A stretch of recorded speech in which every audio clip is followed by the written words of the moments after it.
اور عشق کی آخری حد جو ہے وہ حضرت ابو بکر صدیق.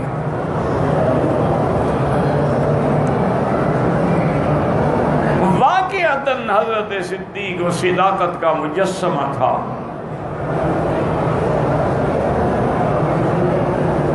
اور اس کا پورا گھرانہ حضور کی ہجرت میں ساتھ ہے.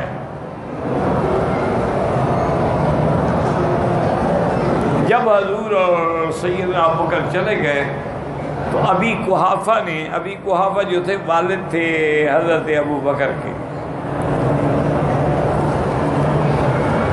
اور یہ شرف بھی صرف ابو بکر کو ملا ہے کہ آپ بھی مسلمان ہوئے، والد بھی مسلمان ہوئے، اولاد بھی مسلمان ہوئی، بیٹیاں بھی مسلمان ہوئی، اور کسی صحابی کو یہ شرف نہیں ملا. اب حضرت علی ہیں، بڑا مقام ہے، لیکن ابھی طالب مسلمان نہیں ہوا. اللہ کی مرضی ہے.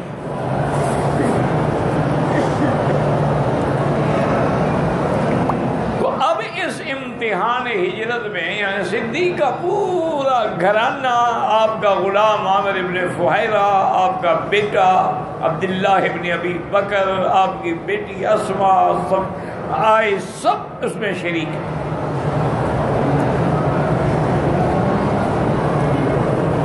بعض روایات میں آتا ہے کہ حضرت ابی قحافہ نے اپنی پوتیوں کو بلایا، اسماء اور عائشہ کو، کہ ابا جان تو تمہارے حضور کے ساتھ چلے گئے، تم لوگوں کے لیے بھی کچھ چھوڑ گئے ہیں، ہم زندگی کیسے گزاریں گے؟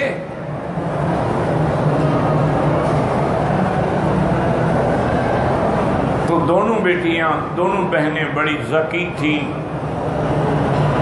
ان نے فوراً پتھر اٹھائے اور ایک چھوٹی صندوقی میں رکھے اور اس پر کپڑا ڈال کے، ابا نابینا ہو چکے تھے ابی قحافہ، ان کا ہاتھ رکھا اور ہلایا کہ اتنا پیسے چھوڑ گیا ہے دادا، فکر نہ کرو. اچھا الحمدللہ، چلو شکر ہے ہم کسی کے محتاج نہیں. حالانکہ وہ اندر پتھر تھے.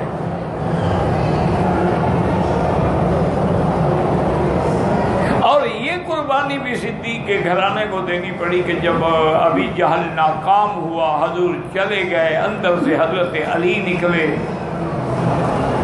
رضی اللہ عنہ وارضاہ. تو ابو جہل نے فوراً کہا کہ ابو بکر کے گھر چلو. یعنی ابو جہل کا بھی عقیدہ تھا کہ اگر حضور اپنے گھر میں نہیں تو صدیق کے گھر میں ہو. یعنی وہ بھی حضور کے بعد صدیق کا مقام سمجھتے تھے. ایک مسلمان ہے جو ابھی مسئلے بیان کر رہا ہے. ابی جہل لعنہ اللہ جب ابو بکر کے دروازے پہ پہنچا تو زور سے دروازہ کھٹکھٹایا بڑی شدت سے. بڑا لمبا تڑنگا جوان تھا ابی جہل، 6 فٹ سے نکلتا ہوا قد تھا، بڑا کثرتی بدن تھا، بڑا جنگجو آدمی تھا. دروازہ کھٹکھٹایا، خدا کی شان ہے کہ بی بی اسماء باہر آئی. اس نے کہا کہ این ابو کے، تمہارا ابا کہاں ہے؟ انہوں نے کہا اللہ کو پتا کہاں ہے.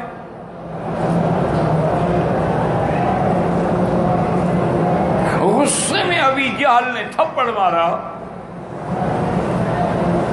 بی بی اسماء کے دائیں گال میں تھپڑ پڑا تو بائیں گال میں جو کان میں جو بالی پہنی ہوئی تھی نا وہ بھی ٹوٹ کے کہیں جا پڑی. اتنا زور سے تھپڑ مارا. لیکن صدیق کی بیٹی ہے، چٹان بن کے کھڑی ہے. اس نے کہا ابی جہل کیوں مارتے ہو؟ ہمیں کیا پتا ہے کہ حضور کہاں ہے یا ابو بکر کہاں ہے؟ اور وہ سچ کہہ رہی ہے، ان کو کیا پتا کہاں پہنچے. ابو جہل اب یہاں سے بھی ناکام ہو گیا. اب اس نے حضور صلی اللہ علیہ وسلم کے نقش پا کا اندازہ کر کے اپنے نوجوان جنگجوؤں کو لیا اور آپ کو ڈھونڈنے کے لیے نکلے، کوئی کسی طرف کوئی کسی طرف.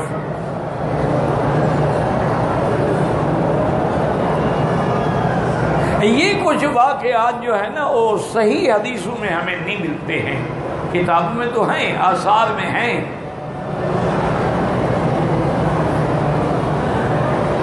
ایک تو یہ واقعہ کہ بھی اللہ نے حکم دیا اور عنکبوت نے، جسے آپ مکڑی کہتے ہیں، اس نے غار کے دروازے پہ جالا تن لیا.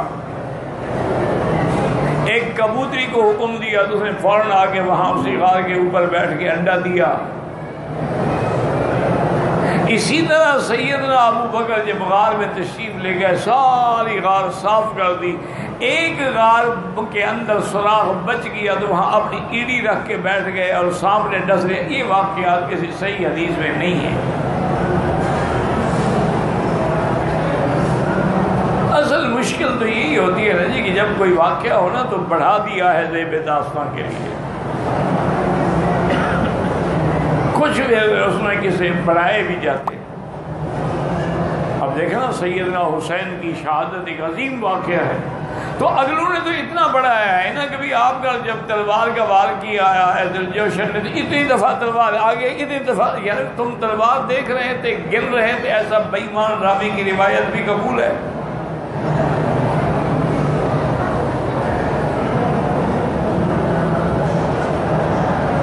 کچھ قصے بڑھا بھی دیے جاتے، لیکن جب ہمیں قرآن و حدیث میں صحیح واقعات کا معلوم ہے تو پھر دوسرے قصوں کی طرف جانے کی ضرورت کیا؟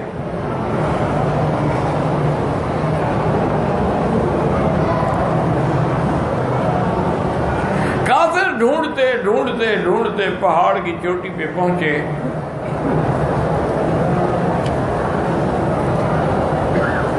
اسی کا راستہ جو ہے نا جی، اسی کو مخطط الہجرہ کہتے ہیں، جو کہ حضور اسی طرح سے ہجرت فرمائی ہے نا.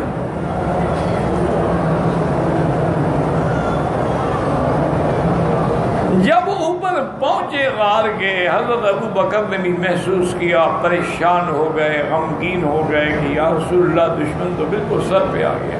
اور اب غار سے نکلنے کا مسئلہ ہی کوئی نہیں نا، کہاں نکلے، کہاں بھاگے، کہاں دوڑے.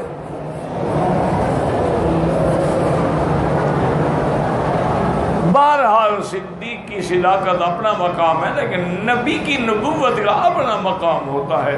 اللہ نے جو اس کو مقام دیا ہے وہ تو کسی کو نہیں دیا ہے. اس وقت بھی حضور بالکل مطمئن بیٹھے ہیں. فرمایا ما ظنک باثنین اللہ ثالثہما. ابو بکر تم کیوں غم کرتے ہو جن دو کے ساتھ تیسرا اللہ کی ذات ہے، تو ہمیں کیا ڈر ہے؟ ساتھ ہونے کا معنی یہ ہے میرے بھائی، مصیبت تو یہ ہے نا کہ جتنے باطل فرقے ہیں وہ بھی انتظار میں بیٹھے ہوتے ہیں کہ کوئی موقع ملے تو عقیدہ گھڑے. ان لوگوں نے یہ بنا رکھا ہے کہ ساتھ ہونے کا معنی یہ ہے کہ بالکل اللہ بھی آپ کے ساتھ بیٹھے ہوئے تھے.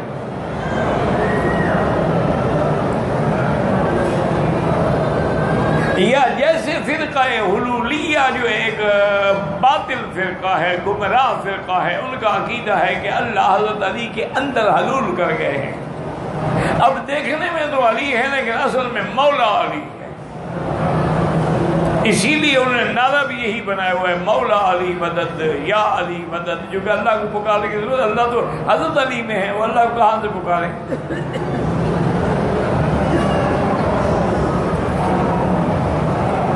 اس قسم کے عقیدے رکھنے والے آدمی جو ہیں ان کے کفر میں کوئی شبہ نہیں ہے، اور تمام ائمہ کے نزدیک وہ کافر ہے.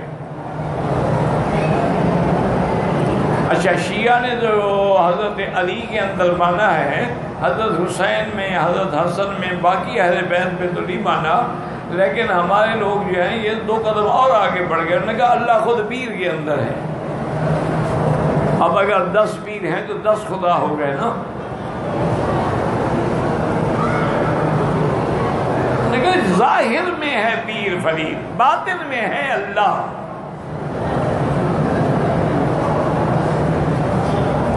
ہمارے سریکی کے تھے ایک خواجہ غلام فرید کے عاشق، حالانکہ خود بڑا عالم تھا، اللہ کا بندہ. اب تو مر گیا، اللہ بخشتے.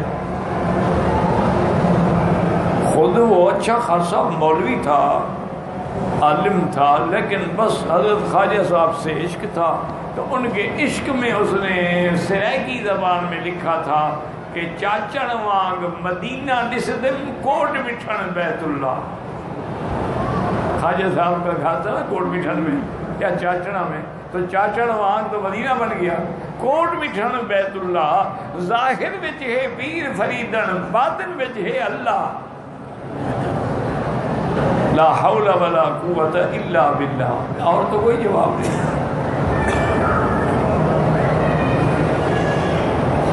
اللہ اللہ رحم کر. جب بھٹکتی ہے نا جی آدمی, اس لیے کوئی ناز نہ کیا کرو کہ میں عالم ہوں, میں واعظ ہوں, میں خطیب ہوں, میں استاد ہوں, میں بھٹکتے دیر ہی نہیں لگتی.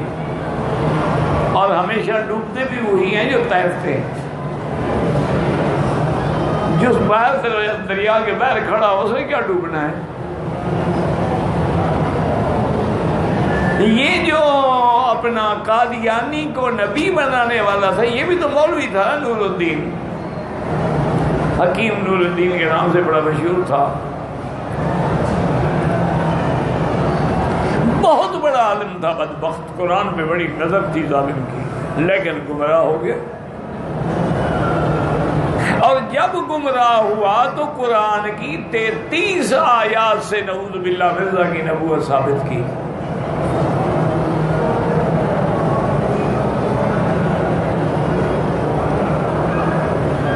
ایک دفعہ ایک ڈرامہ بنایا گیا تھا کہ اللہ تعالیٰ سب انبیاء کی تحقیق فرما رہے ہیں, تو ہر نبی آتے گئے تو اللہ نے فرمایا ہاں اس کو میں نے نبی بنایا ہے. سارے آتے گئے آتے گئے آتے گئے, آخر میں جب مرزا آیا تو اللہ نے فرمایا اس کو میں نے تو نبی نہیں بنایا, یہ کون ہے. شیطان کھڑا ہو گیا اور نے کہا اللہ میاں میں نے آپ کے لاکھوں برداشت کیے ہیں, ایک میرا بھی تو قبول کر لیں, اس کو میں نے بنایا. تھا تو ڈرامہ لیکن واقعی بہت بڑا سبق آموز تھا. بعض ڈرامے جو ہے نا وہ بھی کام کر جاتے ہیں.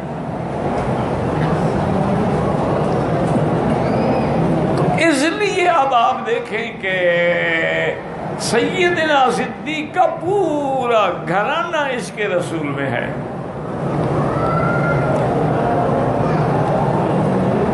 تو اسی منظر کو اللہ نے قرآن میں بھی بیان کیا, الا تنصروہ فقد نصرہ اللہ.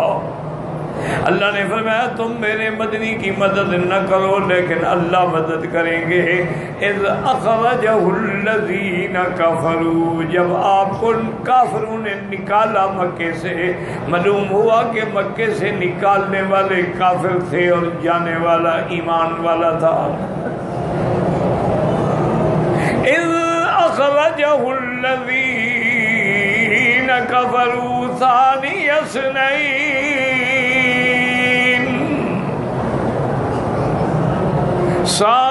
اذ ہما فی الغار اذ یقول لصاحبہ لا تحزن ان اللہ معنا. اللہ نے فرمایا جب وہ دو میں سے دوسرا جب غار میں تھے اور جب آپ اپنے صاحب ساتھی سنگی کو فرما رہے تھے, اس لیے علماء نے فرمایا کہ جو صحبت ابو بکر کا منکر ہے وہ کافر ہے, کہ اس کی صحبت تو قرآن سے ثابت ہے. اذ یقول لصاحبہ لا تحزن. یاد رکھیں کہ اللہ نے یہاں یہ نہیں فرمایا کہ لا تخف, چونکہ خوف اپنے لیے ہوتا ہے, حزن دوسرے کے لیے ہوتا ہے. آدمی کو خود کوئی بات ہو تو خوف, جیسے موسیٰ علیہ السلام نے سانپ دیکھا ڈر گئے, اللہ نے حکم دیا خذھا ولا تخف, مت ڈرو. لیکن یہاں لا تخف نہیں ہے. اللہ جانتے تھے کہ آخر دور میں منکرین صدیق آئیں گے, منکرین صحابہ آئیں گے اور وہ بہانے بنائیں گے. انہوں نے کہا جناب ابو بکر تو شور مچا رہا تھا تاکہ آواز سن لیں اور پکڑ لیں, اس لیے تو قرآن اترنا پڑا, وحی آئی, حضرت کو تسلی دینی پڑی چونکہ حضرت ابو بکر چیخ رہے تھے. اور یہ اتنا بڑا جھوٹ ہے نا کہ 1400 سال میں کسی نے نہیں بولا ہوگا. بھائی اگر ابو بکر چیخ رہے تھے، مکے والے کافر جو اوپر کھڑے تھے ان نے تو نہیں سنا، تمہارے ملنگوں نے کہاں سے سن لیا ہے؟ بھائی اگر وہ سنتے پکڑ نہ لیتے، ان کو تو آواز نہیں پہنچی، ان کے ملنگوں کو آواز آ گئی. چونکہ ان کا تو مذہب ہی اسی پہ ہے نا، آواز آتی ہے، راوی کہتا ہے، نہ راوی کا پتہ ہے نہ آواز کا پتہ ہے. اب ہمارے بدعی حضرات وہ بھی کہ حدیث میں آتا ہے، بزرگ فرماتے ہیں، حضرت نے فرمایا. کون بزرگ بھائی؟ کون سی حدیث؟ کوئی نام تو لو. بس حدیث میں آتا ہے بھی کون سی حدیث ہے؟ حدیث صحیح ہے، حسن ہے، حدیث ضعیف ہے، غریب ہے، منقطع ہے، مرسل ہے، موضوع ہے. کون سی حدیث ہے؟ نہیں، بس حدیث میں آتا ہے. بزرگوں نے فرمایا بھی کون سے بزرگ؟ نام تو لو نا. جھوٹے کے تو کیا پاؤں نہیں ہوتے نا. اس لیے اللہ نے فرمایا کہ اِذْ يَقُولُ لِصَاحِبِهِ لَا تَحْزَنْ. جب حضور فرما رہے تھے ابو بکر میرا غم نہ کرو. کیوں؟ اللہ جو ہمارے ساتھ ہے. تو غم کا کیا معنی؟ ان اللہ معنا، اللہ ہم دونوں کے ساتھ ہے. یہ مقام ابو بکر کو ملا ہے. موسیٰ علیہ السلام نے تو فرمایا تھا ان معی ربی سیہدین، میرا رب میرے ساتھ ہے. لیکن رحمت دو جہاں فرماتے ہیں ابو بکر اللہ ہم دونوں کے ساتھ ہے. وَأَنزَلَ اللَّهُ سَكِينَتَهُ عَلَيْهِ وَأَيَّدَهُ بِجُنُودٍ لَّمْ تَرَوْهَا. اب کافر جو ہیں وہ ناکام ہو کے چلے گئے. عاشق کہلانا تو بڑا آسان ہے نا جی. میری جان قربان، کالی کملی والے پہ جان قربان، میرا مال قربان. لیکن صحیح معنی میں عشق کی مقصود جو ہے وہ تو اتباع ہے، وہ تو محبوب کے حکم کی تابع داری ہے. وہ نہیں کریں گے کہ ہم جان قربان ہے لیکن داڑھی منڈاتا رہوں گا. ویسے حضور آپ پر جان میری قربان ہے لیکن میں سود کھاتا رہوں گا.